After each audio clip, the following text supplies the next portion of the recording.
Assalamualaikum warahmatullahi wabarakatuh. Syekh Siti Jenar, tokoh yang kontroversial. Dulu saya pernah ngomong panjang lebar tentang beliau, riwayat hidupnya, asal-usulnya, sekaligus kontroversinya. Oke, sekarang ke sini. Ini dari serat Siti Jenar. Ini juga disalahpahami. Ada yang bilang gara-gara ini dianggap pengikutnya saya Siti Jenar itu tidak sholat, tidak Jumatan. Ada muridnya namanya Kilontang. Katanya Kilontang bersujud-sujud tiap hari Jumat di masjid, menyembah kesunyian, kesenyapan, kekosongan. Itulah yang kalian lakukan. Kalau menurut wejangan guru saya, orang sembahyang itu siang malam tiada putusnya dilakukan. Hai Bonang, ini karena yang interogasi Sunan Bonang. Keluarnya nafasku menjadi puji, masuknya nafasku menjadi doa, karena tutur penglihatan dan pendengaran disuruh melepaskan dari angan-angan. Jadi, kalau kamu sholat masih mengiaskan kelanggengan dalam alam kematian ini, maka sesungguhnya kamu ini kafir. Katanya Kilontang, yang pertama, kita sholat itu seringkali hanya olahraga. Itu yang dimaksud menyembah kekosongan, kesunyian, gak ada apa-apa, gak ada efeknya. Itu loh yang disembah sopo. Fisiknya aja kadang juga tidak terlalu serius. Ada yang cowopetnya ngalang-alai pesawat mau take off. Oh ya, kalau Ramadan nanti ada yang terawihnya cepetnya luar biasa. Loh, itu ngapain? Kita sholat kan sedang berkomunikasi loh dengan yang paling maha puncak.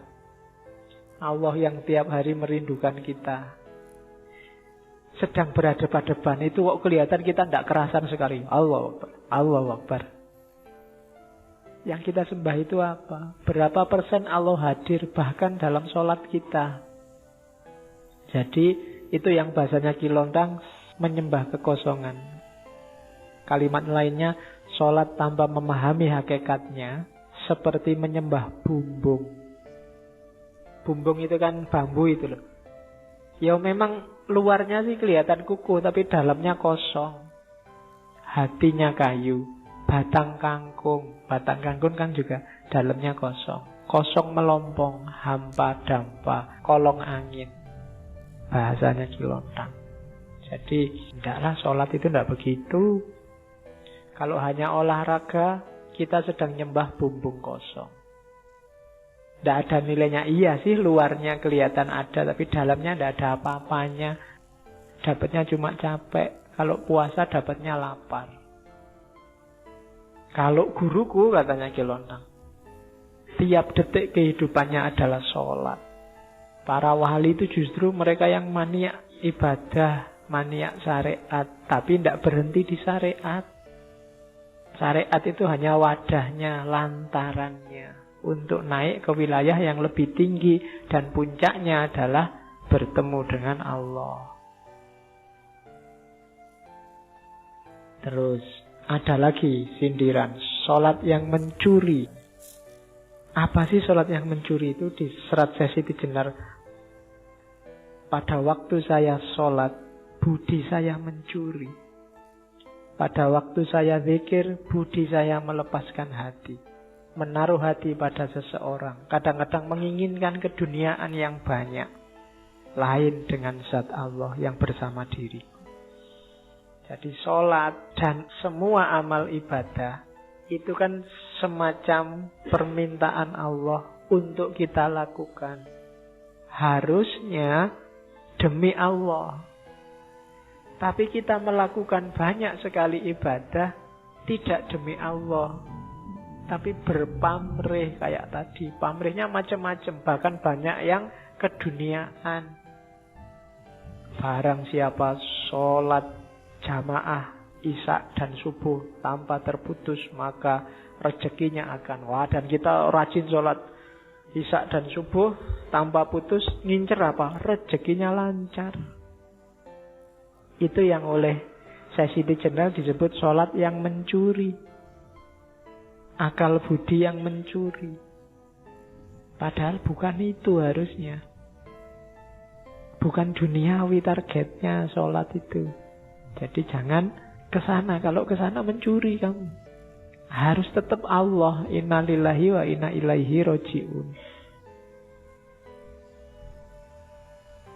Terus, kalau dikomparasi dengan ayat, kritiknya Siti Jenar misalnya bisa dikomparasikan dengan surat Al-Ma'un. Fawailul lil musallin.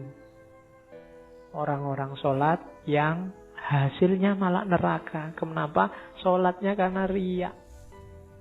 Alladzina hum yura'un walladzina hum an sholatihim sahun. Sholatnya lalai.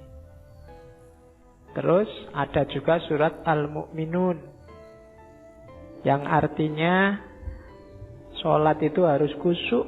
Khusyuk itu yang pertama menghindarkan diri dari hal-hal yang sia-sia dan tidak menyia-nyiakan waktu serta tempat. Yang kedua, menunaikan zakat. Yang ketiga, menjaga kehormatan diri. Yang keempat, menepati janji, dan seterusnya. Jadi, semua yang diomongkan Siti Jenar itu, ini kan karena banyak yang kritik, dianggapnya Siti Jenar itu ngarang, tidak ngerti syariat, tidak pernah ngaji. Tidak mungkin lah. Kalau dilihat dari silsilahnya, beliau masih ada garis keturunan sampai ke Nabi. Cuma cara beliau menyampaikan melihat situasi saat itu. Oke, terakhir. Ini tentang puasa. Katanya Siti Jenar, yo poso yo iya. Poso itu hasilnya apa? Kemampuan untuk melaparkan diri. Ngelakoni weteng kudu luwe. Maksudnya apa? Kemampuan mengendalikan hawa nafsu. Itu panennya orang puasa. Dengan puasa kita terlatih terkendali. Imsak, makanya ada batas, kita tidak boleh makan lagi, namanya imsak. Yaitu imsak lahir. Imsak batinnya apa? Kita mampu mengendalikan hawa nafsu. Itu puasa. Jadi besok latihanlah mengendalikan diri. Mbok coba bikin target-target spiritual. Dan itulah namanya puasa hakiki. Hasilnya puasa hakiki itu jiwa yang bersih. Kalau bahasa tasawufnya yang lain, takholli. Ego, hawa nafsu itu hilang semua. Tidak cuma dapat lapar dan haus, dan gak cuma mindah waktu makan. Kadang-kadang puasa pengeluarannya lebih banyak.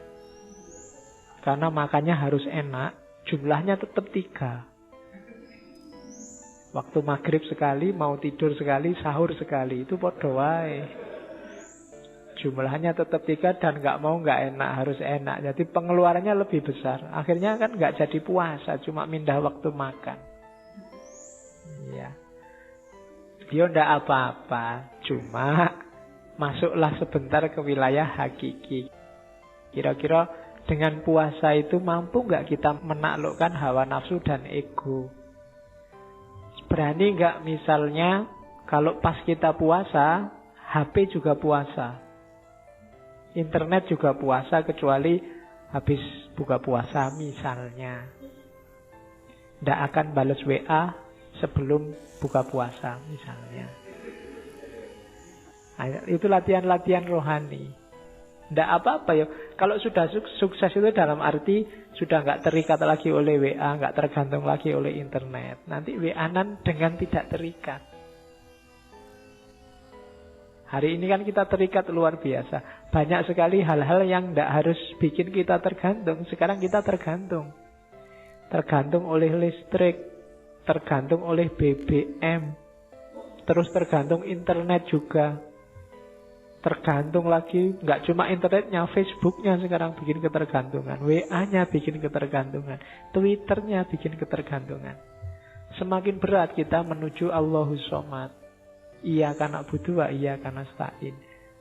Resikonya kayak sesi tejerah tadi, susah untuk sholat khusyuk. Makanya satu-satunya jalan apa? Latihan.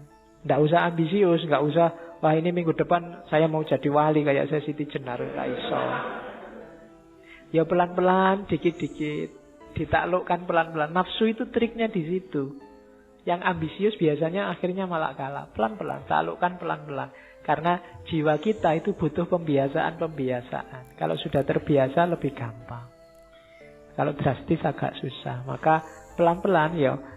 Kalau sholat kita hari ini Allah hanya 5% mewarnai, ya besok ditambah jadi 6%. Kalau kemarin ingat Allah itu awalnya saja Pak, pas Allahu Akbar, setelah itu lupa, ya nanti ditambahilah Allahu Akbar sampai Fatihah, ingat.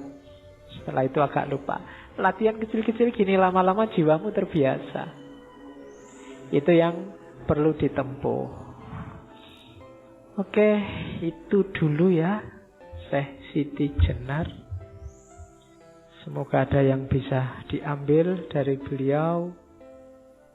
Dan seperti saya bilang di awal, kita sudah capek berkontroversi, saatnya kita ambil hikmahnya dari ajaran-ajaran Syekh Siti Jenar. Syukur-syukur membuat perubahan, memunculkan kesadaran tadi, bukan cuma pengetahuan. Kurang lebihnya mohon maaf. Wallahul muwaffiq, wallahu a'lam bissawab. Wassalamualaikum warahmatullahi wabarakatuh.